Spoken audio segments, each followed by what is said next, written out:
করে জয় বাংলা, জয় বাংলা, জয় বাংলা। সভা মঞ্চে উপস্থিত ঝাড়গ্রাম জেলা তৃণমূল কংগ্রেসের সভাপতি, আজকের সভার সভাপতিত্ব করছেন নয়াগ্রাম বিধানসভা কেন্দ্রের তৃণমূলের প্রার্থী দুলাল মুর্মু, রয়েছেন গোপীবল্লভপুরের প্রার্থী অজিত মাহাতো, সাংসদ কালীপদ সরেন সহ আমার আগে যিনি বক্তব্য রেখেছেন, আপনাদের কাছে আবেদন করেছেন ঝাড়গ্রাম বিধানসভা কেন্দ্রের তৃণমূলের প্রার্থী, জোড়াফুলের প্রার্থী, মামাটি মানুষের প্রার্থী মঙ্গল সরেন মহোদয়। আমি তাকেও ধন্যবাদ জানাচ্ছি, কৃতজ্ঞতা জানাচ্ছি।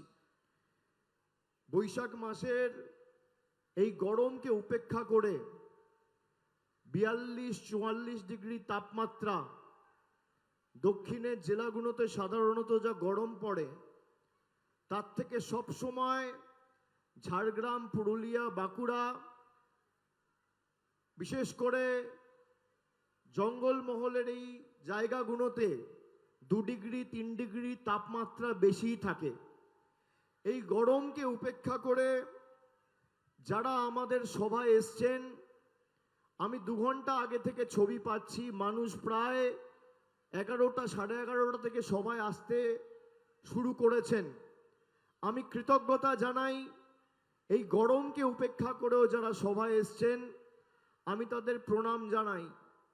আমি বিশ্বাস করি যারা 44 ডিগ্রি গরমকে উপেক্ষা করে বার বেলায় বাড়ির কাজকর্ম ছেড়ে 1:30টার সময় নির্বাচনী জনসভায় আসে, তারা শুধু বক্তব্য শুনতে আসে না, তারা সিদ্ধান্ত নিয়ে আসে যে আগামী 23 তারিখ লাইনে দাঁড়িয়ে ভোট জোড়াফুলকে দিয়ে আবার ঝাড়গ্রামের তৃণমূল প্রার্থীকে জেতাবো। আমি কৃতজ্ঞ আপনাদের কাছে। আজকে আমার এই সভায় আসার কথা ছিল না। আমি বিনপুরে সভা করেছি, আমি গোপীবল্লভপুরে সভা করেছি, মুখ্যমন্ত্রী সভা করেছেন। ঝাড়গ্রামে আমার লালগড়ের এই সভাতে আসার কথাই ছিল না। গত পরশুদিন আমি নন্দীগ্রাম করে যখন পানিহাটিতে আমার সভা ছিল, নন্দীগ্রাম শেষ করে পানিহাটি যাচ্ছিলাম, তখন হঠাৎ শুনলাম যে হেমন্ত সোরেনের এই সভায় আসার কথা ছিল, দেশের প্রধানমন্ত্রী আসবেন বলে একজন আদিবাসী জনজাতি মুখ্যমন্ত্রীকে 1 ঘন্টা ধরে তাকে অপেক্ষা করিয়েছে, তাকে হেলিকপ্টারে ল্যান্ডিংয়ের পারমিশন দেয়নি। আমি ভাবলাম হয়তো প্রধানমন্ত্রীর কিছু নির্ধারিত জনসভা ছিল বা কর্মসূচি ছিল, সে কারণে হয়তো প্রধানমন্ত্রীর নিরাপত্তা রক্ষীরা পারমিশন দেয়নি বা অনুমতি দেয়নি। পরে পানিহাটির মিটিং শেষ করে যখন কলকাতার উদ্দেশ্যে রওনা দিলাম, তখন সোশ্যাল মিডিয়ায় দেখছি নরেন্দ্র মোদী দেশের প্রধানমন্ত্রী হেমন্ত সোরেনকে 1 ঘন্টা আটকে রেখে ঝাড়গ্রামে দাঁড়িয়ে ঝালমুড়ি খাচ্ছেন। এটা নিয়ে কেউ কটাক্ষ করেছেন, কেউ ব্যঙ্গ বিদ্রূপ করেছেন, কেউ এটা নিয়ে সমালোচনা করেছেন। আমি বলবো সমালোচনা করবেন না। মমতা বন্দ্যোপাধ্যায়কে যারা দিবারাত্রি বাপ্পাপান্ত করে আমাদের আক্রমণ করে, বাংলার আইন শৃঙ্খলা প্রশ্নের মুখে তোলে, যারা এখানে এসে বলে বাংলাকে গুজরাট বানাবো, উত্তরপ্রদেশ বানাবো, মধ্যপ্রদেশ বানাবো, আমি গত 15 বছরে নরেন্দ্র মোদীকে গুজরাটে কোথাও ঝালমুড়ি খেতে দেখিনি, আমি মধ্যপ্রদেশে কোথাও ঝালমুড়ি খেতে দেখিনি। ঝালমুড়ি যে কেউ খেতে পারে, তার খাবার অধিকারও আছে। কিন্তু যারা বলে বাংলার আইন শৃঙ্খলার অবনতি, 2011 সালের আগে যদি এই ঘটনা ঘটতো, দেশের প্রধানমন্ত্রীর হেলিকপ্টার ঝাড়গ্রামে নামতো না, আকাশেই চক্কর দিতে হতো। আজকে কি পরিস্থিতি ছিল এই ঝাড়গ্রাম, গোপীবল্লভপুর, লালগড়, বিনপুর, নেতাই। সকাল 12টার পরে 11টার পরে মানুষ বেরোতে পারতো না, থানা বন্ধ থাকতো। সেখানে আমি মনে করি যারা আমাদের ব্যঙ্গ বিদ্রুপ করে আমাদের রাজনৈতিক আক্রমণ করেছে, বিধির বিধান, মমতা বন্দ্যোপাধ্যায় রাজ্য সরকারের সব থেকে বড় ব্র্যান্ড অ্যাম্বাসাডার আমি মনে করি দেশের প্রধানমন্ত্রী নরেন্দ্র মোদী। তার কারণ যে ঝাড়গ্রামে 2011 সালের আগে মানুষ 10টার পর বেরোতে পারতো না, সেখানে দেশের প্রধানমন্ত্রী এসে ঝালমুড়ি খাচ্ছে। এর থেকে বড় সাফল্য মামাটি মানুষের আর কিছু হতে পারে না। যে দার্জিলিং এ 1991-92 এর পর কোন মুখ্যমন্ত্রী পা রাখতে সাহস পায়নি, কোন কেন্দ্রীয় মন্ত্রী যায়নি, সেখানে গিয়ে অমিত শাহ আজকে নির্বাচনী জনসভা করছে। এই সাফল্য মমতা বন্দ্যোপাধ্যায়ের। যে দার্জিলিং এ কোনোদিন কোনো মুখ্যমন্ত্রী 92-91 এর পর পা রাখেনি, একদিকে সেখানে অমিত শাহ সভা করছে, আর যেই ঝাড়গ্রামে কোনোদিন কোনো মন্ত্রী আসতে ভয় পেত, কোনো জনপ্রতিনিধি, কোনো সাধারণ মানুষ বাইরে বেরোতো না, সেখানে প্রধানমন্ত্রী এসে নির্দ্বিধায় নির্ভয়ে ঝালমুড়ি খাচ্ছে। এর থেকে বড় মামাটি মানুষের সাফল্য আর কিছু হতে পারে না। যে রাস্তা দিয়ে আপনি গাড়ি নিয়ে গেলেন, সেই রাস্তাকে তৈরি করেছে মমতা বন্দ্যোপাধ্যায়ের সরকার। যে ফুটপাতে দাঁড়িয়ে ঝালমুড়ি খেলেন, ফুটপাতটাকে তৈরি করেছে মমতা বন্দ্যোপাধ্যায়ের মামাটি মানুষের সরকার। যে দোকান থেকে ঝালমুড়ি কিনে খেলেন, সেই দোকানটাকে বানিয়ে দিয়েছে মমতা বন্দ্যোপাধ্যায়ের মামাটি মানুষের সরকার। যে ভাইটা ঝালমুড়ি বিক্রি করছে, আমি সমাজ মাধ্যমে দেখলাম, সে বলছে আমার বিহারে গয়াতে বাড়ি। তা বিহারে যদি ডবল ইঞ্জিন সরকার হয়, বিহারের যুবক যুবতীকে ঝাড়গ্রামে এসে, আসানসোলে গিয়ে, শিলিগুড়িতে গিয়ে, কলকাতায় গিয়ে ঝালমুড়ি বিক্রি করতে হচ্ছে কেন মোদিজি? এই প্রশ্ন ওঠে না? বিহারের সরকার কার? বিজেপির। উত্তরপ্রদেশের সরকার কার? বিজেপির। এর থেকে বড় সাফল্য কি হতে পারে? যারা হেমন্ত সোরেনকে আটকেছে, একজন জনজাতি, দেশের একমাত্র ট্রাইবাল মুখ্যমন্ত্রী, একমাত্র মুখ্যমন্ত্রী, জনজাতি মূলবাসী একটা রাজ্যের সর্বোচ্চ পদে রয়েছে, তাকে লোকসভা নির্বাচনের আগে 6 মাস জেল খাটিয়েছে। সে বিজেপির কাছে মাথা নত করেনি বলে। প্রধানমন্ত্রী ঝালমুড়ি খাচ্ছেন বলে তাকে 1 ঘন্টার বেশি দাঁড় করিয়ে রেখেছে, তাকে, তার স্ত্রীকে। আমি যখন শুনলাম, এখানকার যারা নেতৃবৃন্দ রয়েছে তাদের সাথে আমি ফোনে কথা বললাম, তারা বলল কাউকে একটা আসতেই হবে দাদা, আমাদের সভা ছিল আমরা করতে পারলাম না, মানুষ তো কাউকে চাইছে। আমি বললাম কেউ যাবে না, আমি যাব, আমি তোমাদের সভায় যাব। তৃণমূল বিশুদ্ধ লোহার দল, যত পোড়াবে, যত তাঁতাবে, যত প্রহার করবে, তত শক্তিশালী হবে।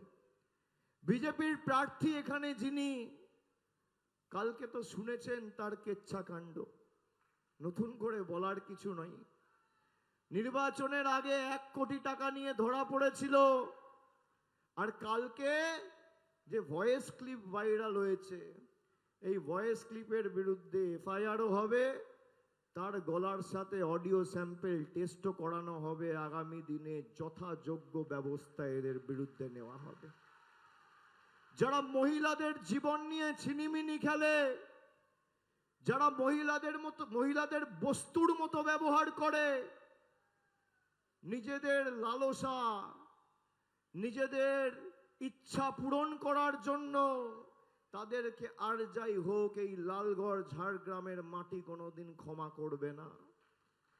অন্যদিকে আমাদের প্রার্থী মঙ্গল সোরেন বর্ষিয়ান, আইন আধিকারিক, প্রশাসনিক ভিত্তি এবং আইন দক্ষতা নিয়ে বিধানসভা স্তরে কাজ করার মতো এমন জনপ্রতিনিধি বাংলা কেন ভারতবর্ষে খুব কম আছে। এর সাথে তিনি এমন একজন উচ্চশিক্ষিত প্রার্থী যার মধ্যে সত্যিকারের শিক্ষার গভীরতা এবং প্রশাসনিক দক্ষতা দুটোই রয়েছে। আর অন্যদিকে বিজেপির প্রার্থীর চরিত্র দেখুন। আপনি দেখবেন কোনো ভদ্রলোক, কোনো শিক্ষিত লোক, কোনো সভ্য লোক, কোনো মার্জিত লোক ভারতীয় জনতা পার্টি করে না। যত চোর, চিটিংবাজ, দু নম্বরি, ভুইফোর, পাতাখোর, খুনি, ধর্ষক, বেঈমান, গদ্দার, মদ্যপ, মাতাল সব বিজেপিতে। ভালো লোক বিজেপি করতে পারে না।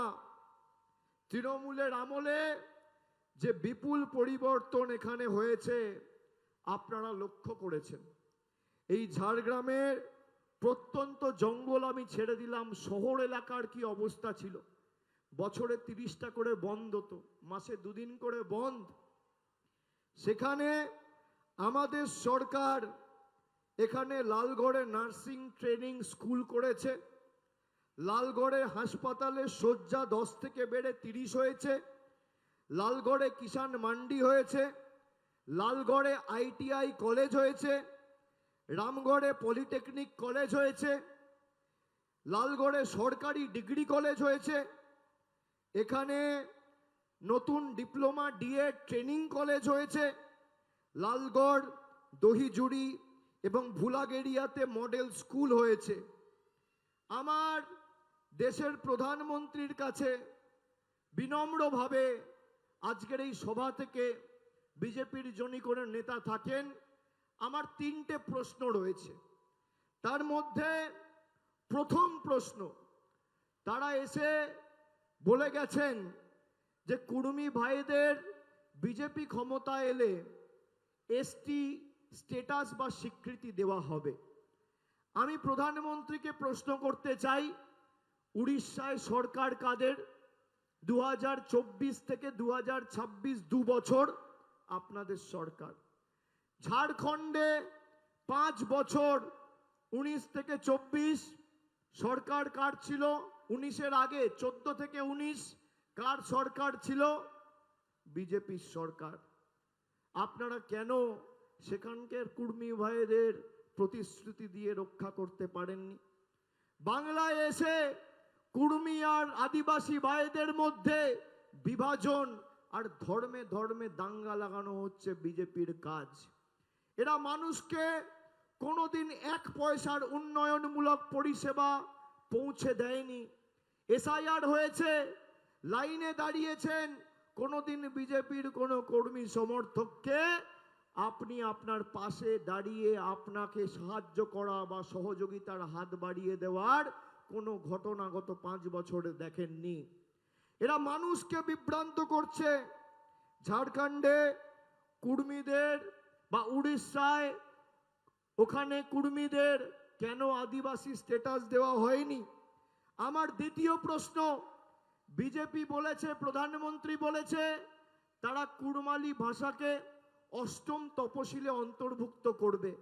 আমার চ্যালেঞ্জ, বিজেপির যত নেতা আছে এই ঝাড়গ্রাম বিধানসভা জেলায় বা বাংলা জুড়ে যারা আমার কথা শুনছেন, আজ থেকে 2 মাস আগে আমাদের রাজ্যের মুখ্যমন্ত্রী 19শে ফেব্রুয়ারি চিঠি লিখে কুড়মালি ভাষাকে 8ম তপশিলে অন্তর্ভুক্ত করার জন্য কেন্দ্র সরকারকে চিঠি দিয়েছে।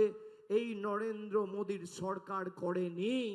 আমার চ্যালেঞ্জ নরেন্দ্র মোদীর সরকারের প্রতিনিধি বা বিজেপির নেতাদের, আপনাদের সদুত্তর আছে? আমার তৃতীয় প্রশ্ন, এরা বলেছে যে বিজেপি ক্ষমতা এলে এরা অভিন্ন দেওয়ানি বিধি শুরু করতে চায়। অভিন্ন দেওয়ানি বিধি কি? অভিন্ন দেওয়ানি বিধি এমন একটা বিধি যেখানে আপনার নিজস্বতা বলে কিছু থাকবে না। আপনার খাদ্যাভ্যাস, ধর্ম বা পুজো করার পদ্ধতি, আদিবাসী ভাইদের জন্ম, মৃত্যু, বিয়ে, সব নিয়ম ভেঙে দিল্লির নেতারা ঠিক করবে আপনারা কিভাবে ধর্ম পালন করবেন। বিজেপি যদি অভিন্ন দেওয়ানি বিধি বাংলায় আনে, সব থেকে বেশি ক্ষতিগ্রস্ত হবে আদিবাসী ভাইয়েরা, আদিবাসী মায়েরা, তপশিলি বোনেরা। 2024-এ আমরা বলেছিলাম বিজেপি যদি ক্ষমতায় আসে সংবিধান পাল্টে দেবে। আজকে 240 আসন পেয়েও এরা সংবিধান পাল্টাতে চেয়েছিল। গত 3 দিন আগে লোকসভায় ডিলিমিটেশন বিল করে ভারতবর্ষে বিভাজন তৈরি করে রাজনৈতিক স্বার্থ চরিতার্থ করার জন্য দেশ ভাগ করতে চেয়েছিল। তৃণমূল কংগ্রেস আটকে দিয়েছে। আপনারা ঝাড়গ্রামে তৃণমূলকে জিতিয়েছিলেন বলে। সংবিধান পাল্টাতে দিইনি। এই বিজেপি যদি জেতে তাহলে আপনাদের চোখে জল নেমে আসবে, আর তৃণমূল থাকলে আপনাদের মুখে হাসি ফুটবে। তৃণমূল চায় আপনাদের অধিকার সুরক্ষিত থাকুক, আর বিজেপি চায় আপনাদের অধিকার থেকে আপনারা বঞ্চিত হন। কোথায় আপনারা থাকবেন সিদ্ধান্ত আপনাদের। ঝাড়গ্রামে এখানে আমরা 2011 সালের জানুয়ারি মাসের এখানে যে ঘটনা ঘটেছিল আমরা ভুলে যাইনি। নেতাইয়ে কি হয়েছিল? প্রায় 9 জনকে, খুব সম্ভবত আমার এখনো মনে আছে, রথীন দণ্ডপাটের বাড়ি থেকে টেনে বার করে খুন করা হয়েছিল। মাওবাদীরা মুখে কাপড় লাগিয়ে ঝাড়গ্রাম শহরে বেলা 11টার পর ঘুরে বেড়াতো, কেউ রাস্তায় বেরোতে পারতো না। সেখানে আজকে তৃণমূলের হাত ধরে ঝাড়গ্রামের মাটিতে উন্নয়ন এসছে, উন্নয়নের হাত ধরে শান্তি এসছে, আর শান্তিকে পাথেয় করে নতুন স্বপ্নের অরণ্য সুন্দরী ঝাড়গ্রাম মামাটি মানুষের সরকার তৈরি করেছে। এই শান্তি যেন অব্যাহত থাকে। বিজেপি চায় আবার সেই কালো দিন, মাওবাদীদের দাপাদাপি, ঝাড়গ্রামকে তাদের মুক্তাঞ্চলে পরিণত করে রোজ একটা করে লাশ, মৃত্যু মিছিল বার করা, সেই দিন আজকে ঝাড়গ্রামে অতীত। আমি এখানে আমাদের সরকারের সাফল্য সমূহ সহ কত মায়েরা ঝাড়গ্রাম বিধানসভায় লক্ষ্মীর ভাণ্ডার পাচ্ছেন, কত যুবক ভাইয়েরা যুবসাথী পাচ্ছেন, তার খতিয়ান নিয়ে এসেছি। কত কিলোমিটার রাস্তা হয়েছে, রাস্তাশ্রী পথশ্রীতে কতজন কৃষক বন্ধু পেয়েছেন, কতজন স্বাস্থ্যসাথীতে উপকৃত হয়েছেন, তার বিস্তারিত খতিয়ান আমি নিয়ে এসেছি। এখানে গত 2 বছরে খালি ঝাড়গ্রাম বিধানসভাতে গত 2 বছরে, আমি 12 বছর 15 বছরের পরিসংখ্যান দিচ্ছি না, গত 2 বছরে প্রায় 12,000 গরিব মানুষ মামাটি মানুষের সরকারের দ্বারা বাড়ি পেয়েছে, যার মধ্যে 10 পয়সা নরেন্দ্র মোদীর অবদান নেই। গত 2021-এর নির্বাচনে ঘোষণা হওয়ার পর 2021 থেকে গত 5 বছরে খালি ঝাড়গ্রাম বিধানসভার যে 18টা ওয়ার্ড আছে, ঝাড়গ্রাম টাউন, এদিকে আপনার ঝাড়গ্রাম গ্রামীণের 4টে জিপি, বিনপুর 1-এর 10টা জিপি, সব মিলিয়ে প্রায় 72,000 মায়েরা ঝাড়গ্রাম বিধানসভায় প্রতি মাসে লক্ষ্মীর ভাণ্ডার পাচ্ছেন। বিজেপি মিথ্যে প্রচার করে গোপীবল্লভপুরে ফর্ম বিলি করছিল যে তারা ক্ষমতা এলে নাকি লক্ষ্মীর ভাণ্ডার দেবে 3,000। আমার চ্যালেঞ্জ বিজেপিকে, 16টা রাজ্যে নরেন্দ্র মোদীর সরকার ক্ষমতায়, নরেন্দ্র মোদীর দল ক্ষমতায়, বিজেপি ক্ষমতায়, একটা রাজ্যে আমরা যেভাবে করে দেখিয়েছি, পরিবারে 1 জন থাকলে 1 জন, 5 জন মহিলা থাকলে 5 জন, আর 10 জন মহিলা থাকলে 10 জন, কোনো প্রশ্ন ছাড়া সবার অ্যাকাউন্টে লক্ষ্মীর ভাণ্ডার মমতা ব্যানার্জি দিয়েছে। আমার বিজেপিকে চ্যালেঞ্জ, যদি 16টা রাজ্যের মধ্যে একটা রাজ্যে বিজেপি করে দেখাতে পারে বাংলায় মমতা বন্দ্যোপাধ্যায় যেভাবে লক্ষ্মীর ভাণ্ডার দিয়েছে, আমি রাজনীতি করব না, রাজনীতি ছেড়ে দেবো। আমি চ্যালেঞ্জ দিয়ে গেলাম। বিজেপির গ্যারেন্টি মানে জিরো ওয়ারেন্টি। বলেছিল 15 লাখ টাকা দেবো, কেউ পেয়েছেন? পেয়েছেন কেউ? কেউ পেয়েছে? মমতা ব্যানার্জি লক্ষ্মীর ভান্ডার যুবসাথী পাচ্ছেন? উত্তর হচ্ছে হ্যাঁ। 2 কোটি চাকরি দেবো বলেছিল, পেয়েছেন? উত্তর না। কৃষক বন্ধু স্বাস্থ্যসাথী পেয়েছেন? উত্তর হ্যাঁ।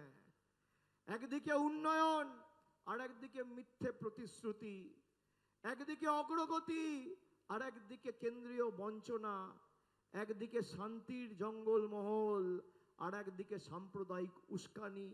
কোথায় মানুষ থাকবে সিদ্ধান্ত মানুষকে নিতে হবে। পথশ্রী রাস্তাশ্রীতে গ্রামীণ রাস্তার ক্ষেত্রে আপনারা খালি শুনে রাখুন, আমি তথ্য দিয়ে বলছি, গ্রামীণ রাস্তায় বিনপুর 1 আর ঝাড়গ্রাম গ্রামীণ ব্লকে যে 14টা অঞ্চল পড়ছে, গত 3 বছরে 140টি রাস্তার নির্মাণ হয়েছে। 103 কোটি টাকা খরচা করে মমতা ব্যানার্জি সরকার করেছে, নরেন্দ্র মোদীর সরকার 10 পয়সা দেয়নি। আমার চ্যালেঞ্জ, যারা এখানে এসে সভা করছে আর বলছে বাংলায় নারী সুরক্ষা নেই, বাংলায় আইন শৃঙ্খলা নেই, আমার অমিত শাহকে চ্যালেঞ্জ, আপনি দার্জিলিং এ কার্শিয়ং এ আজকে সভা করেছেন, আপনি দেশের স্বরাষ্ট্রমন্ত্রী, আপনি যদি সত্যি দক্ষ নেতা হন বা দক্ষ মন্ত্রী হন, মণিপুরে কে ক্ষমতায়? মণিপুরে কে ক্ষমতায়?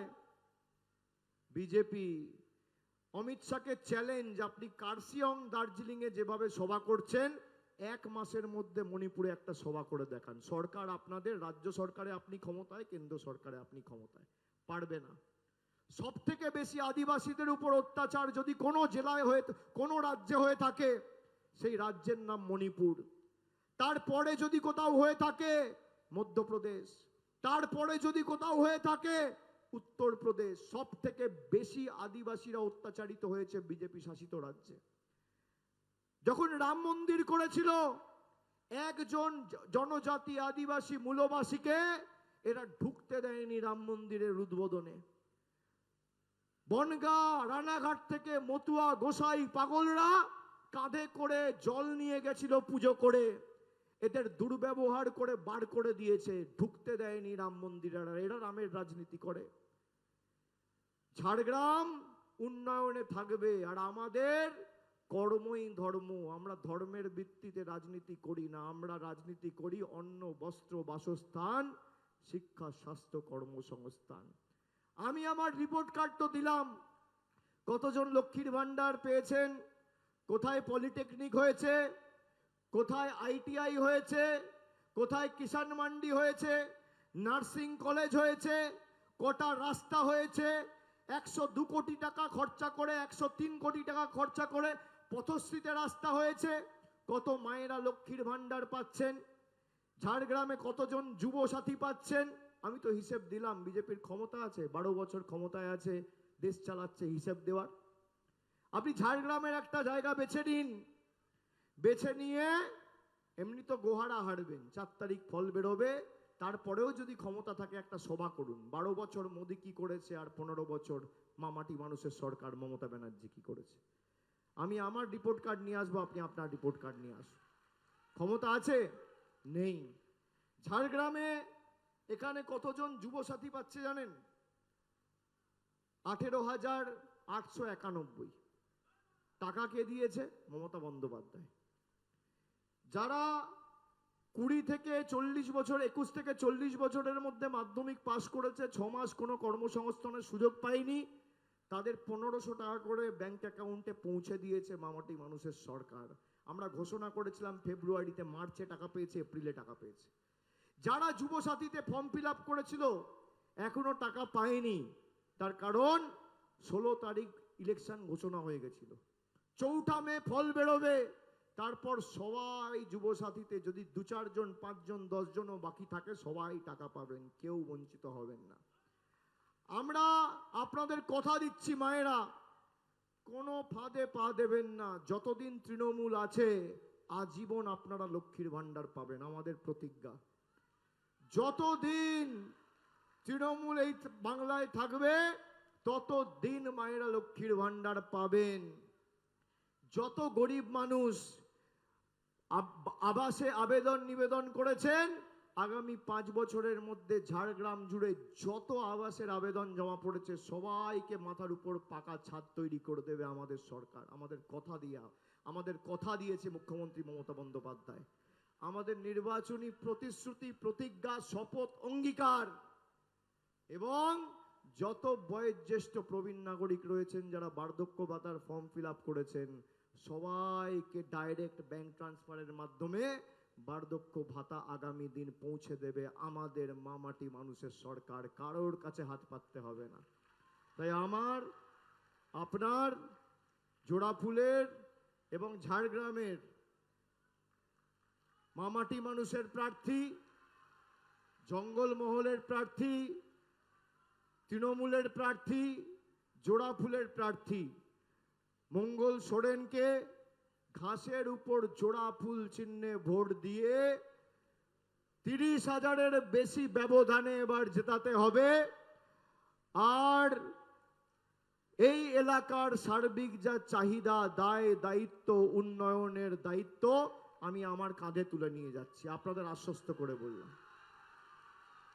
আগামী পরশুদিন ভোট, গরম বাড়বে, বৃষ্টি হতে পারে, কষ্ট হলেও লাইনে দাঁড়িয়ে ভোটটা দিতে হবে। আমাদের যেভাবে কোথায় কোথায় লাইনে দাঁড় করিয়েছে, কখনো নোটবন্দির নামে লাইন, কখনো SIR এর নামে লাইন, কখনো লকডাউনের নামে লাইন, কখনো LPGর নামে লাইন, জবাবটা লাইনে দাঁড়িয়েই দিতে হবে। জবাব লাইনে দাঁড়িয়ে দিতে হবে। বিজেপির নেতারা আজকের পর থেকে রাতে অনেক কিছু বিলি করবে, সব নজর রাখবেন। যদি কেউ কোথাও টাকা পয়সা দেয়, কি করবেন? কি করবেন? যদি বিজেপির কোনো নেতা এসে টাকা পয়সা বিলি করে, আমি হাত জোর করে অনুরোধ করব টাকাটা নিয়ে নেবেন। এই টাকাটা কারোর বাপের সম্পত্তি নয়, বাংলার টাকা। এখন নির্বাচন এসছে বলে টাকা বিলি করছে। পদ্ম ফুলের থেকে টাকা নেবেন আর জোড়া ফুলকে ভোট দেবেন। যে যে ভাষায় বোঝে তাকে সে ভাষায় জবাব দেবেন। আমাদের অধিকারের টাকা যারা আটকে রেখেছিল, 100 দিনের টাকা যারা আটকে রেখেছিল, মনে নেই? বাঙালি ভুলে গেছে? আমরা মাছ মাংস খাই বলে আমাদের বাংলাদেশি বলেছে। হেমন্ত সোরেনের অপমান আদিবাসী ভাইদের অপমান নয়, হেমন্ত সোরেনকে জেলে ঢোকানো আদিবাসী ভাইদের উপর বঞ্চনা নয়। কেন সে মাথা নত করেনি? দিল্লির নেতাদের পা ধরেনি, তাদের কৃতদাস হয়নি, তাদের পদলেহন করেনি। আদিবাসী ভাইয়েরা আর যাই হোক বশ্যতা স্বীকার করতে জানে না, তারা মাথা উঁচু করে বাঁচতে জানে। তাই আগামী 23 তারিখ এমন ভাবে জবাব দিতে হবে, 4 তারিখ ভোট বাক্স খুলবে, পদ্ম ফুলের বাবুরা যেন চোখে সর্ষে ফুল দেখে আর চারিদিকে তৃণমূল হয়। আপনারা 2021-এও 4-0 তৃণমূলের পক্ষে করেছিলেন। আমি কৃতজ্ঞতা জানাই ঝাড়গ্রামবাসীকে। আজকেও যে ভাবে আপনারা আমাদের আশীর্বাদ করলেন, আমি নতমস্তকে প্রণাম জানিয়ে যাচ্ছি আপনাদের সকলকে। আমি আপনাদের সকলকে আমার প্রণাম, কৃতজ্ঞতা জানিয়ে গেলাম। এই গরমের মধ্যে এত লোক এসছে, মাথায় ছাতা নিয়ে, রোদ উপেক্ষা করে, মানে যেভাবে গরমকে উপেক্ষা করে কাতারে কাতারে লোক দাঁড়িয়ে আছে। যেখানে যাচ্ছি আমি কৃতজ্ঞ আপনাদের প্রতি। আমি কথা দিয়ে গেলাম, যেখানে যা দাবি আছে আমি আমার লোকসভা কেন্দ্রকে যেভাবে আগলে রাখি বুক দিয়ে, ঝাড়গ্রামও ব্যতিক্রম হবে না। 30,000-এর বেশি ব্যবধানে আপনারা মঙ্গল সোরেনকে জেতান, এইটুকু আবেদন রেখে, ধন্যবাদ জানিয়ে, কৃতজ্ঞতা জানিয়ে, জোহার প্রণাম জানিয়ে আমার বক্তব্য এখানেই শেষ করলাম। ভালো থাকবেন, সুস্থ থাকবেন। জয় হিন্দ, বন্দে মাতরম, জয় বাংলা।